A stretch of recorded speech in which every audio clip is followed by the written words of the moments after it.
إذا بغينا نتكلموا اليوم على حظوظ المنتخب المغربي في عبور الدور الأول.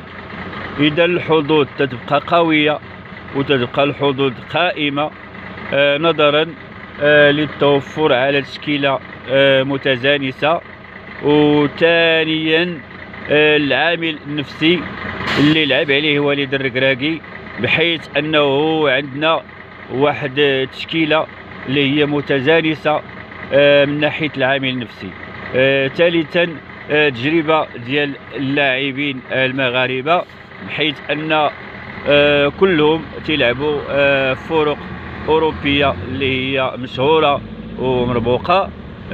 رابعا الجمهور المغربي اللي حز بكثرة القطر، واللي غيكون اللاعب رقم 12 في تشكيلة المنتخب المغربي.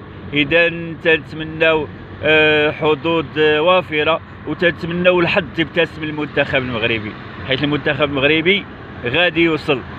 تنتمناو غير الحظ يبتسم له.